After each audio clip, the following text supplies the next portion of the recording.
بسم الله الرحمن الرحيم. أهلا بحضراتكم، يا رب تكونوا بخير وصحة وسعادة وقوة إيمان. النهاردة هنتكلم عن أعظم ما يتركه الآباء. أعظم ما يتركه الآباء. وقبل ما نبدأ، اللهم صل وسلم وزد وبارك على سيدنا محمد وعلى آله وأصحابه أجمعين. بصوا بقى، بيقول: ليس أعظم ما يتركه الآباء خلفهم مالا أو ممتلكات، بل قلوب تعرف كيف تحب بعضها. قلوب تعرف كيف تحب بعضها. يعني أحسن من الفلوس والممتلكات إن احنا نخلي ولادنا يحبوا بعضهم. طيب، فالثروة قد تقسم والبيوت قد تتفرق، لكن الأخوة الصادقة تبقى. لكن الأخوة الصادقة تبقى. أجمل ميراث يقدمه الأب لأبنائه أن يغرس بينهم الرحمة، ويعلمهم التسامح، ويزرع فيهم معنى السند الحقيقي. وطبعا مش الأب بس، ده الأم دورها أكبر. الأم دورها أكبر. عايز أقول لكم حاجة، يعني أنا اللي كنت بعملها مع بناتي، لأن أنا عندي 3 بنات.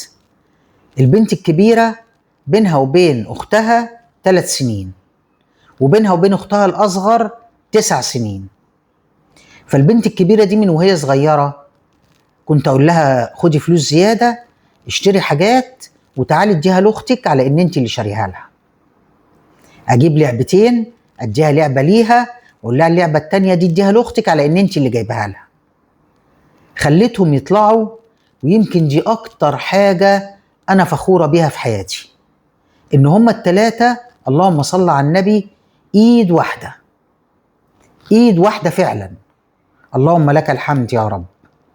ففعلا حاجة جميلة جدا جدا إن احنا نخلي ولادنا يطلعوا متماسكين بيحبوا بعض، مفيش حاجة تفرقهم أبدا مهما كانت الحاجة. طيب نكمل. لأن بعد الرحيل لن يحميهم شيء كحبهم لبعضهم. فعلا دي حقيقة. يعني يمكن أي أم بتبقى قلقانة إن هي اما تقابل وجه كريم ولادها هيعملوا إيه. اللهم لك الحمد يا رب، أنا في أي لحظة أقابل وجه كريم أنا مطمنة على ولادي، لأنهم فعلا اللهم لك الحمد يا رب إيد واحدة. اللهم ازرع الحب بين ولادنا جميعا، اللهم آمين. فإن بقى الود بينهم صارت الحياة أخف وأقوى وأجمل. إن بقى الود بينهم صارت الحياة أخف وأقوى وأجمل. ودي حقيقة. كل ما كانوا بيودوا بعض، بيشيلوا عن بعض، بيبقوا سند لبعض، بيبقوا عضد لبعض. بيبقى أي مشكلة عند حد فيهم، ال3 أو الإخوة مهما كان عددهم بيتكاتفوا على حلها، فصاحب المشكلة ما يبقاش لوحده، تتحل معاه المشكلة بسرعة ويلاقي حبايبه جنبه. يا رب دايما ديم الحب والمودة والرحمة. الميراث الحقيقي أن يرحل الآباء ويتركوا خلفهم قلوبا لا تعرف القطيعة. قلوبا لا تعرف القطيعة، ما يقطعوش بعض.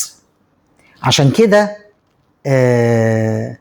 الإخوات لما بيبقوا بيحبوا بعض وعلاقتهم طيبة، بيبقوا حتى لو هم في وجود الأم والأب يعني ما كانش واضح ده قوي، بيوضح جدا جدا بعد رحيل الأم والأب.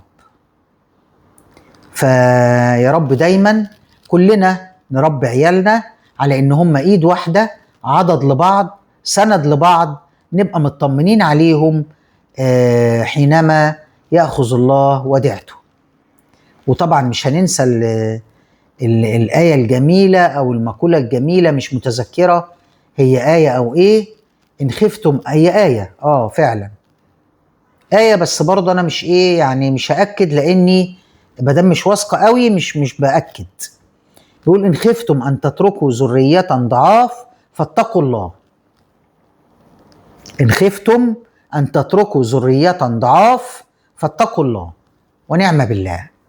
اللهم اجعلنا جميعا يا رب من المتقين لله يا رب.